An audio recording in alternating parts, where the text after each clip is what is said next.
Hello friends, my name is C Rajni Agarwal. कैसे हो आप सब लोग? Welcome to my new video.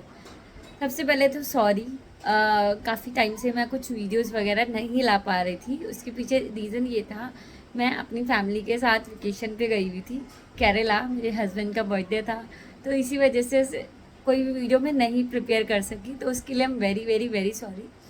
Kerala video में भी जो हमने जो इन्जॉय करा उसकी वीडियोस ज़रूर आपको मैं दिखाऊंगी अपने चैनल पे। और मैं उन स्टूडेंट का थैंक यू भी बोलना चाहूँगी जिन्होंने मेरी वीडियोस पे कमेंट्स करे और मुझे बताया कि जो मैंने सीरीज़ स्टार्ट करी कि हम लोग प्रैक्टिकली ऑडिट कैसे करते हैं, उसका एक्सपीरियंस शेयर करा बिग फोर में। आप लोगों ने बताया कि आप लोगों को वो अच्छी लगी, आप लोगों को वो हेल्पफुल लगी या नहीं लगी। सो उसके लिए thank you very very very much, जो भी मुझे फीडबैक देता है। तो अब हम अपनी वीडियो स्टार्ट करते हैं। आईसीआई कैंपस के अंदर बहुत सारे बच्चों ने अप्लाई करा।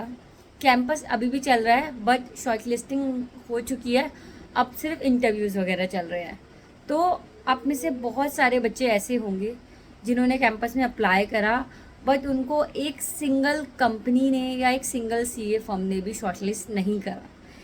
ये बात मुझे इसलिए पता है क्योंकि मेरी बहुत सारे बच्चों से बातचीत हुई। जिन बच्चों ने मेरे से काउंसलिंग ली थी उन्होंने बताया कि मैम हमें एक भी कंपनी ने शॉर्टलिस्ट नहीं करा। इवन उसमें से कुछ बच्चे तो ऐसे थे जिसमें एक स्टूडेंट ऐसा था जिसकी आर्टिकलशिप ऑलरेडी ईवाई से थी। एक स्टूडेंट ऐसा था जिसका फर्स्ट अटेम्प्ट के अंदर पास आउट हुआ था, और ऐसे और भी स्टूडेंट्स थे। तो मुझे भी एक्चुअली उनको देख के हैरानी हो रही थी कि ठीक है, मल्टीपल अटेम्प्ट्स के केसेस में थोड़ा लगता है कि हाँ ठीक है, शॉर्ट लिस्टिंग नहीं होती कई बार। बट बाकी जिनकी आर्टिकलशिप ईवाई वगैरह से है या जो फर्स्ट अटेम्प्ट पास आउट है उनकी तो होनी चाहिए थी, बट उनकी भी नहीं हुई। जो मुझे पर्सनली फील होता है कि इस बार क्या रीज़न रहा शॉर्ट लिस्टिंग कम होने का। इस बार कहीं ना कहीं सीए की पासिंग परसेंटेज बहुत ज़्यादा थी। जब पासिंग परसेंटेज बहुत ज़्यादा होती है और शॉर्ट कंपनी जितनी हर बार आती हैं क्या बोलते हैं कैंडिडेट को सेलेक्ट करने के लिए उतनी ही आई है, तो कहीं ना कहीं जब शॉर्ट लिस्टिंग होगी तो पहले उन बच्चों की शॉर्ट लिस्टिंग करी जाएगी जिनके फर्स्ट अटेम्प्ट होंगे, जो रैंकर्स होंगे, जिनको बहुत अच्छे लेवल का एक्सपीरियंस होगा। सो अगर आप लोगों की शॉर्ट लिस्टिंग कहीं नहीं हुई, आईसीआई कैंपस में कुछ नहीं हुआ आपका, तो प्लीज़ बिल्कुल भी अपसेट मत हो। मैंने भी जब कैंपस के अंदर अप्लाई करा था, मुझे सिर्फ एक जनपैक ने ही सिलेक्ट करा था, और वो भी मेरा इंटरव्यू अच्छा नहीं हुआ। तो मेरे लिए भी कैंपस से कोई मुझे बेनिफिट नहीं हुआ। ऐसा नहीं है कि अगर कैंपस, देखो बहुत अच्छी चीज़ होती है कि अगर हमें कैंपस के अंदर जॉब मिल जाए, बट अगर कैंपस के अंदर जॉब नहीं मिली तो ऐसा नहीं है कि जॉब नहीं मिलेगी। मेरी खुद की जॉब ऑफ कैंपस लगी थी ईवाई के अंदर। मैंने खुद ने बहुत सारे, जो हमारी जितनी भी ये बिग फोर्स है and other than big force भी है, वहाँ पर भी मैंने जो इंटरव्यूज़ दिए थे ऑफ कैंपस इंटरव्यू दिए थे। तो अगर कैंपस में आपका नहीं हुआ, प्लीज़ अपसेट मत हो, ऑफ कैंपस ट्राई करो, हो जाएगा। और मैं आपको यहाँ पे एक चीज़ और ये बताना चाहती हूँ कि जब भी हम लोग क्वालिफाई करते हैं ना, तो हमें ये नहीं पता होता उस समय कि आईसीआई ना 2 बार कैंपस प्लेसमेंट लेके आता है। एक जैसे ही आप क्वालिफाई करते हो, एक तब, और एक 2-3 महीने बाद। तो अभी एक first round off campus placement चल हुआ है जो कि अभी चल रहा है। 2-3 महीने बाद एक second round off campus placement भी होगा। तो जब आप उसमें भी अप्लाई करना, और उसमें आप अप्लाई कर सकते हो। मैंने भी, मुझे भी नहीं पता था पहले कि एक second round off campus placement भी होता है, बट उसके लिए आईसीआई से मेल आती है, उसमें आपको पता चल जाएगा कि कब कब होने वाला है, क्या क्या उसकी डिटेल्स है। तो आप लोग जब उसमें अप्लाई करोगे ना, तब देखना कि उसके अंदर शॉर्ट लिस्टिंग काफ़ी ज़्यादा आएगी। क्योंकि जब मैंने first time ICI campus placement में अप्लाई करा था तब सिर्फ जनपैक ने सिलेक्ट करा था, बट उसके बाद जब second round off campus placement हुआ और उसमें मैंने अप्लाई करा, तब मुझे 3 पीडब्ल्यूसी की थी, एक पीडब्ल्यूसी एसडीसी, पीडब्ल्यूसी एसी, और आई थिंक एक और, उसके अलावा एक डिलॉयट थी, और एक आईसीआईसीआई बैंक था, और एक और थी। तो आई थिंक 6 कंपनीज ने मुझे शॉर्टलिस्ट करा था। ठीक है, उसके अलावा मैंने ऑफ कैंपस भी इंटरव्यू दिया था। तो आप लोग ऑफ कैंपस ट्राई करते रहो। ऑफ कैंपस कैसे कैसे ट्राई कर सकते हैं हम लोग, लिंक्डइन पर डाल सकते हैं। आप चाहे तो लिंक्डइन पर सब जो भी कंपनीज है या बिग फोर्स है उनके एचआर को सर्च कर कर उनको फॉलो कर सकते हो। आप पहले देखो उनकी प्रोफाइल पे जाके कि कौन सा एचआर है जो आपके रिगार्डिंग जो जो आप सर्च कर रहे हो आपके रिगार्डिंग जो जॉब ओपनिंग्स डालते हैं आप उनको फॉलो करो। और वहाँ से जब कोई जॉब पोस्टिंग आए तो आप डायरेक्टली उनको, वो कई लोग अपना मेल आईडी वगैरह दे के रखते हैं, तो आप वहाँ पे अप्लाई करो, क्योंकि आप डायरेक्टली एचआर के पास अगर अपना सीवी भेजोगे ना तब बहुत ज़्यादा अच्छे चांस होते हैं कि एटलीस्ट आपका इंटरव्यू तो कंडक्ट हो जाएगा। उसके अलावा आप लोग पोस्ट भी डाल सकते हो लिंक्डइन पर कि I have qualified in this year and मुझे ये एक्सपीरियंस है, I am looking for a job in this profile, ऐसे करके आप एक पोस्ट बना के भी लिंक्डइन में डाल सकते हो। तो जो लोग कैंडिडेट सर्च कर रहे होते हैं वो भी अगर उन तक आपकी पोस्ट पहुंचेगी तो वो भी आपसे कनेक्ट कर सकते हैं। उसके अलावा हम लोग naukri.com पर भी रेगुलर इतनी सारी जॉब्स निकलती हैं, हम वहाँ पर भी अप्लाई कर सकते हैं। इंडीड है एक वेबसाइट, आप उस पर भी जाके बहुत सारी जॉब्स वगैरह के लिए अप्लाई कर सकते हो। तो अगर कैंपस के अंदर नहीं हुआ तो ये मत सोचो यार मैं कहीं पर भी ज्वाइन कर लूँ। प्लीज़, अगर ये टाइम नहीं है कॉम्प्रोमाइज़ करने का, मैं आपको बताऊंगी कॉम्प्रोमाइज़ करने का टाइम तब आएगा जब 6 महीने हो गए होंगे आपकी जॉब नहीं लगी होगी, नवंबर वाले बच्चों ने भी एग्ज़ाम दे दिए होंगे और उनके रिजल्ट्स आने वाले होंगे। हाँ, तब आपको थोड़ा सा सोचना चाहिए कि नहीं यार अब 6 महीने हो गए, अब मुझे ना चाहते हुए भी कहीं ना कहीं ज्वाइन करना पड़ेगा। बट ये अभी आपका गोल्डन टाइम है, इसको आप यूटिलाइज करो बेस्ट से बेस्ट जॉब हासिल करने के लिए। अगर अभी आप कहीं भी सेटल हो जाओगे किसी भी जॉब में, क्या होगा, आपको जॉब पसंद नहीं आएगी, सैलरी अच्छी नहीं होगी, ग्रोथ नहीं होगी।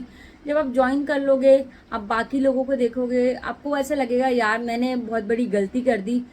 4-5 महीने बीत चुके होंगे तब आपको रियलाइज़ होगा और फिर आपका यही प्रोसेस स्टार्ट हो जाएगा जिसके अंदर आप फिर से जॉब वगैरह सर्च करना स्टार्ट करोगे। सो मेरे हिसाब से अकॉर्डिंग टू माई एडवाइस आपको ये करना चाहिए कि नवंबर तक अपने आप को टाइम दो, जो अपने कोई कोर्सेज करो, अपने अंदर टेक्निकल नॉलेज को इन्हांस करो, कोई भी चीज़ ऐसी करो जिससे आपको ऐसा लगता है कि मैं अपने अंदर कुछ एक्स्ट्रा चीज़, एक ऐसी नॉलेज लेकर आ सकता हूँ जो मुझे मेरा इंटरव्यू क्रैक करने में हेल्प करेगी।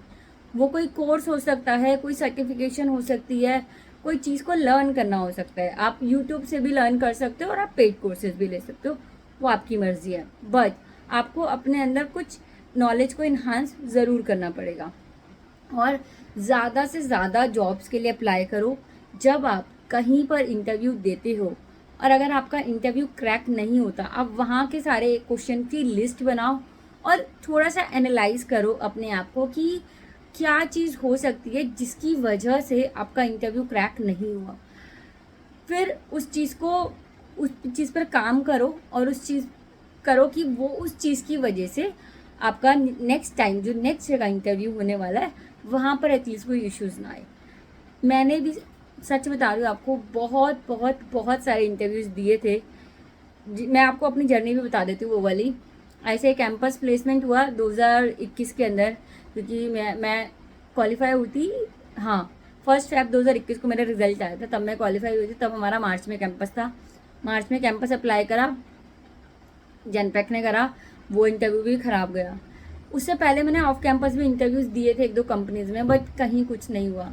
तो कैंपस हो रहा था, कहीं कुछ नहीं हुआ, फिर मैं ऑफ कैंपस इंटरव्यू देने लगी। बट मैं इतना ज़्यादा डर चुकी थी, मुझे ऐसा लगा यार मेरे को जॉब ही नहीं मिलेगी। और मैंने वही गलती करी जो इस समय आप में से बहुत सारे स्टूडेंट गलती करने की सोच रहे होंगे कि कहीं पर भी जॉब कर लेते हैं। मुझे बस जॉब करनी है, मैं खाली नहीं बैठ सकता। 2 महीने हो गए हैं रिजल्ट आए हुए और मेरी जॉब अभी तक नहीं लगी। एक अननेसेसरी प्रेशर बिल्डअप हो रहा है मेरे दिमाग पे। घर वाले भी पूछ रहे हैं कि बेटा सीए बन गए, अब तो जॉब लग जानी चाहिए। लेकिन उनको कैसे पता है कि सीए बनने से एकदम से जॉब नहीं लग सकती, कोई आके आपको जॉब नहीं देगा। हमें बहुत ज़्यादा कोशिश करनी पड़ती है जॉब के लिए भी। ऐसा नहीं है सीए बनेंगे नेक्स्ट डे जॉब हमारे हाथ में होगी। उसके लिए भी बहुत सारे पेपर बेलने पड़ते हैं, हमें अप्लाई करना पड़ेगा, कहीं इंटरव्यू शेड्यूल होगा, इंटरव्यू होगा, उसके बाद जॉब लगेगी। बट कभी कभी वो चीज़ पेरेंट्स को थोड़ा सा समझाना डिफ़िकल्ट होता है, बिकॉज वो अपनी जगह बिल्कुल सही है, उनकी एक्सपेक्टेशन है वो आपको पढ़ाई करते हुए देख रहे थे, तो उन्हें भी ये था कि अच्छा सीए बनती है इसकी तो बहुत अच्छी जॉब लगेगी, जल्दी लग जाएगी। बट नहीं, ऐसा नहीं होता, टाइम लगेगा। बट हाँ, अगर आप लोग अपने ऊपर काम करोगे और शिद्दत से अप्लाई करोगे जॉब्स के लिए, अपने अंदर इम्प्रूवमेंट करोगे, ज़रूर एक अच्छी जॉब लगेगी। तो मैं आपको बता रही थी कि मैंने मिड ऑफ मार्च के अंदर एक सीए फर्म के अंदर ज्वाइन कर लिया। This was a small CA firm. But एक और मेरे साथ ही एक नोन में एक फ्रेंड थे जो भी अप्लाई मतलब काफ़ी सारी जगह अप्लाई कर रहे थे। उसका भी एक दो जगह हुआ सीए फर्म में, बट वो बार बार छोड़ रहा था। एंड आई वॉज हैप्पी उसको देख के कि यार चलो एटलीस्ट मैं जॉब कर रही हूँ। बट जुलाई आते आते मुझे पता चला कि उसकी पीडब्ल्यूसी के अंदर जॉब लग गई, बहुत अच्छा पैकेज लगा। और फिर मुझे रियलाइज़ हुआ यार कहीं ना कहीं मैं बहुत बड़ी बेवकूफ़ थी। मुझे डर लग रहा था, हाय जॉब नहीं लग रही, जॉब नहीं लग रही। एंड मैंने उस डर के मारे ना ज्वाइन कर लिया कहीं पर भी। और जो दूसरा जो मेरा फ्रेंड था उसने ज्वाइन नहीं करा। वो लगा रहा कि उसे एक अच्छी जगह ही जाना है, उसे कहीं ऐसे स्मॉल फॉर्म वगैरह में नहीं जाना। तो फाइनली उसकी पीडब्ल्यूसी के अंदर लगी। तब मुझे रियलाइज़ हुआ शायद मैं उस समय थोड़ा सा वेट कर लेती, थोड़ा सा अपने ऊपर काम करती, चीज़ें सीखती, तो शायद मेरी भी जॉब अच्छी जगह लग सकती थी। और फिर मेरा वही प्रोसेस स्टार्ट हो गया कि मैंने फिर जॉब ढूंढना स्टार्ट कर दिया। जब आपने 3-4 महीने बाद भी फ्रस्ट्रेट होके जॉब ढूंढने हैं, इंटरव्यूज़ देने हैं, तो आप पहले ही ना अच्छी जगह ज्वाइन करो ना, ताकि आपको बार बार, क्योंकि जो जॉब सर्च करना, इंटरव्यू देना बहुत बेकार प्रोसेस होता है। बार बार जब रिजेक्शन फेस करते हो ना, तो बुरा भी बहुत ज़्यादा लगता है, क्योंकि एक होप होती है शायद अब लग जाएगी, अब लग जाएगी। तो मैंने उस सीए फर्म में ज्वाइन कर तो लिया, बट मैं सेटिस्फाइड कभी भी नहीं थी। मुझे ये था यार नहीं यार, मैंने बहुत गलत डिसीज़न ले लिया, बट कैसे भी करके अब मुझे छोड़ना है इसको, और मेरे को कहीं ना कहीं और सर्च करना। तो मैं ऐसे ढूंढती रहती थी उस टाइम पे, पूरा टाइम मैं जॉब सर्च करती रहती थी पूरा टाइम। तो फाइनली मुझे कहीं से एक ग्रैंड थॉटन का असाइनमेंट मिला, 2 महीने का। मैंने वो असाइनमेंट करा, स्टैट्यूटरी ऑडिट का असाइनमेंट था, और उसके साथ भी मैं जॉब सर्च करती रहती थी। परमानेंट रोल नहीं था उस समय जीटी में, तो मुझे परमानेंट रोल नहीं मिल सका, बट मैंने वो करा। उसके बाद मैंने बहुत सारे इंटरव्यूज़ दिए, बहुत सारे। मैंने डिलॉयट में इंटरव्यू दिया, जो मेरा second round off campus film हुआ था उस टाइम पे, अगस्त में हुआ था। उसके अंदर इंटरव्यू दिया, पीडब्ल्यूसी के अंदर इंटरव्यू दिया था, और आईसीआईसीआई बैंक में इंटरव्यू दिया था। आईसीआईसीआई बैंक में जब मैंने इंटरव्यू दिया तो मैं सिलेक्ट हो गई थी। पीडब्ल्यूसी में इंटरव्यू दिया, पीडब्ल्यूसी के अंदर मैं सिलेक्ट नहीं हुई। उसका रीज़न मैं आपको पहले भी बता चुकी हूँ। इंटरव्यू बहुत अच्छा गया था, बट मैंने उनको आगे से बोल दिया कि can I give my interview in Hindi, क्योंकि मेरी इंग्लिश अच्छी नहीं है। मैं आप लोगों को ज़्यादा अच्छे तरीके से समझा सकूँगी, अपने आंसर ज़्यादा अच्छे तरीके से दे सकूँगी। और आपको ये लाइन कभी भी यूज़ नहीं करनी चाहिए अपने इंटरव्यू के अंदर। आप चाहे टूटी फूटी इंग्लिश बोलो, बट इंटरव्यू एटलीस्ट सिर्फ इंग्लिश में करो। तो अगर मैं ये चीज़ नहीं बोलती तो मुझे पक्का पता था कि मैं सिलेक्ट हो जाती। तो वहाँ पे पीडब्ल्यूसी के अंदर नहीं हुआ। आईसीआईसीआई बैंक के अंदर हो गया था, डिप्टी ब्रांच मैनेजर की पोस्ट थी। बट मैंने सोचा हुआ था कि मैंने एक डिसीज़न ऑलरेडी गलत ले लिया था स्मॉल फर्म में जाके, अब मैं दूसरा गलत डिसीज़न ही ले सकती बैंक में जाके, क्योंकि मुझे बैंक में जॉब नहीं करनी पर्सनली। प्लस मैंने उस प्रोफाइल के बारे में कुछ लोगों से पूछा लिंक्डइन पर सर्च करके, जो उसी पोस्ट पे काम कर रहे थे। तो उनसे पता फीडबैक मिला कि अच्छी नहीं है, कोई ग्रोथ वगैरह नहीं है, ज़्यादा कुछ अच्छा नहीं है। तो मैंने वो चीज़ वहाँ पे ड्रॉप कर दी। मैंने आईसीआईसीआई बैंक का जो ऑफ़र आया था, मैंने उसको रिजेक्ट कर दिया। फिर उसके बाद मेरे को ग्रैंड थॉटन का असाइनमेंट मिला, वो मैंने करा। उसके बाद मैं जॉब सर्च करती रही, मैंने दिया, डिलॉयट के अंदर इंटरव्यू दिया, ईवाई में भी 2-3 बार इंटरव्यू दिए थे। मैंने ऑडिट प्रोफाइल में भी इंटरव्यू दिया, और स्टैट्यूटरी में भी इनडायरेक्ट टैक्सेशन प्रोफाइल के अंदर भी इंटरव्यू दिया। फाइनली ऐसे इंटरव्यूज़ छोटी फर्म में, मीडियोकर फर्म में, बड़ी फर्म में, बिग फोर में, सब जगह इंटरव्यूज़ दे दे के मैंने बहुत सारी चीज़ें सीखी। मैंने गलतियों से सीखा कि मुझे नेक्स्ट इंटरव्यू के अंदर इस चीज़ को इम्प्रूव करना है, मुझे थोड़ा सा एक्सपीरियंस गेन करना है। अगर मुझे ऑडिट में जाना है तो मुझे उसका थोड़ा सा टेक्निकल नॉलेज अच्छी तरीके से लेनी है। तब मैंने वो थिंकिंग ब्रिज का कोर्स भी करा था, तो उसने काफ़ी हेल्प कर दी थी अंडरस्टैंड करने में मुझे कि ऑडिट कैसे करते हैं। तो ये सब चीज़ें हुई। और ईवाई के अंदर इंटरव्यू दिया, 2 बार दिया था मैंने स्टैट्यूटरी प्रोफाइल में, आई थिंक 2 महीने के गैप में। तो फर्स्ट टाइम जब दिया तब नहीं हुआ, जब सेकंड टाइम दिया तब फाइनली मेरा इंटरव्यू क्रैक हो गया और आज मैं फाइनली ईवाई में वर्क कर रही हूँ। मुझे 1.5 साल हो गया। तो मैं आपको ये चीज़ इसलिए समझा रही थी, मैंने पहले भी बहुत बार ये वाली जर्नी शेयर करी है, but see this is the time, यही समय होता है जब हम पे इतना ज़्यादा मेंटली प्रेशर होता है कि जॉब नहीं मिल रही, जॉब नहीं मिल रही, क्या करे क्या करे, कहीं पे भी जॉब लग जाओ, कम पैसे मिल रहा तो भी जॉब लग जाओ। नहीं यार, जब आप सीए बनने के लिए इतना टाइम लगता है, सीए बनने में बच्चों के कितने अटेम्प्ट्स लग जाते हैं, क्या आप एक 6 मंथ अपनी जॉब को नहीं दे सकते? क्या आप 6 मंथ्स अपने करियर को नहीं दे सकते? एक अच्छी जॉब, देखो बाद में अगर जॉब नहीं लगेगी तो आखिर में हमारे पास ये ऑप्शन तो है कि फिर जो मिलेगा हम लोग वहाँ पे जॉब कर लेंगे। लेकिन अभी क्यों, अभी अभी तो जस्ट हम क्वालिफाई हुए हैं, अभी हम फ्रेश क्वालिफाइड चार्टर्ड अकाउंटेंट कहला रहे हैं। तो दिस इज़ आवर टाइम कि हम अच्छी, मतलब हम अपनी ड्रीम जॉब की तरफ ही सोचें। हमें उस, देखो अगर हमारा एम सही जगह है ना कि मुझे वहीं जाना है, तो कोई भी चीज़ आपको रोक नहीं सकती। आपको अपने ऊपर बिलीफ रखने की ज़रूरत है। मैं हमेशा से क्लियर थी कि अब अगर मुझे जाना है ना, जब मैंने उसको देखा दोस्त को पीडब्ल्यूसी में जाते हुए, उस दिन मैंने सोच लिया था कि अब मुझे अगर जाना है ना, मुझे बिग 4 के अंदर ही जाना है, क्योंकि एक अकॉर्डिंग टू मी एक वही है जो मुझे एक सही पैकेज, एक सही नॉलेज, एक सही ग्रोथ और एक गुड करियर दे सकती है इन फ्यूचर में। सो आई वॉज क्लियर। बीच में बहुत जगह मैंने इंटरव्यूज़ दिए, कंपनीज़ के अंदर भी दिए, वहाँ पे मैं सिलेक्ट भी हुई, बट पैकेज अच्छे नहीं थे। तो मैंने कहा नहीं, अब मैं थोड़ा वेट कर लूँगी, क्योंकि मैं फिर 6 महीने बाद ये नहीं सोच सकती कि नहीं यार पैकेज कम है, जॉब अच्छी नहीं है, उतना ही काम करा रहे हैं, कुछ बेनिफिट्स वगैरह भी नहीं है, तो मैं फिर दोबारा, क्योंकि बार बार भी अगर मैं एक जगह छोड़ूंगी और फिर दूसरी जगह जाऊंगी, वो भी तो मेरे सीवी पे नेगेटिव इम्पैक्ट डालेगा ना।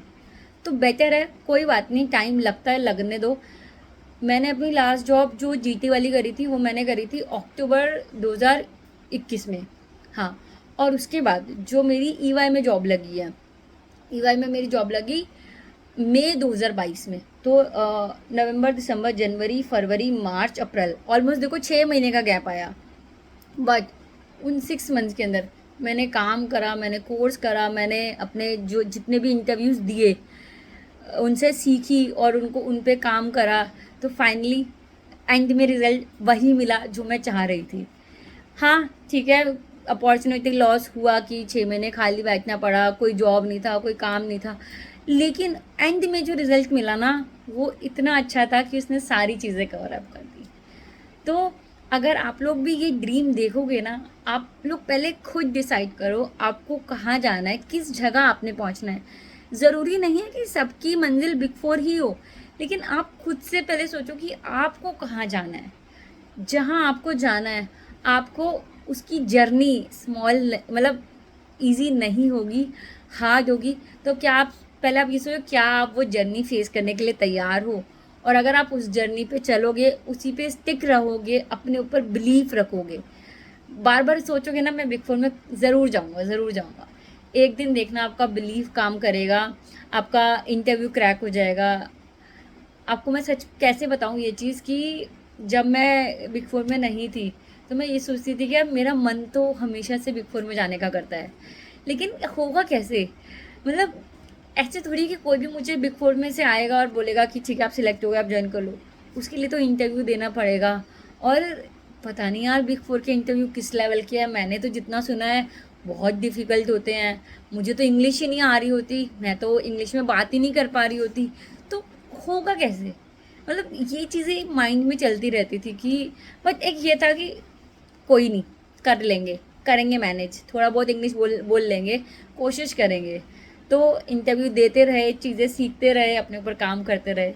सो एंड रिज़ल्ट यही है। आई नो मैंने आप लोगों को बहुत सारा टाइम ले लिया, बट प्लीज़ नवंबर तक कॉम्प्रोमाइज़ मत करना। जब जब कॉम्प्रोमाइज़ करोगे ना तो उसके कॉन्सिक्वेंसेस आपको बाद में फेस करने पड़ेंगे। सो बेटर है नवंबर तक जी जान लगा दो अपनी। जैसे एग्ज़ामिनेशन पास करने के लिए, एग्ज़ाम पास करने के लिए आप जी जान लगा देते हो ना, जॉब के लिए जी जान लगा दो। और मैं हूँ आप लोगों के साथ, आप लोगों को किसी भी टाइप की गाइडेंस चाहिए, इंटरव्यू से रिलेटेड, जॉब से रिलेटेड, कैसे अप्लाई करें, कहाँ अप्लाई करें, मैं हूँ आप लोगों के पास। आप लोग मुझसे बात कर सकते हो। मैंने अपना नंबर अपनी हर वीडियो के डिस्क्रिप्शन बॉक्स में डाल रखा है। आप मुझे व्हाट्सएप पे मैसेज करो, हम लोग बात करेंगे, डिस्कस करेंगे, आपकी प्रॉब्लम सॉल्व करेंगे। इवन मैं आप लोगों का CV भी शेयर कर दूँगी। लेकिन आप लोग पहले खुद तो अपने लिए कुछ काम करना स्टार्ट करो। आप लोग दूसरों से तभी कुछ एक्सपेक्ट कर सकते हो जब आप खुद उस चीज़ के लिए काम कर रहे हो। मैं आप लोगों के साथ हमेशा हूँ। अगर ऑफ कैंपस में जॉब नहीं मिली तो प्लीज़ ऑफ कैंपस मिल जाएगी, सैड होने की, अपसेट होने की ज़रूरत नहीं है।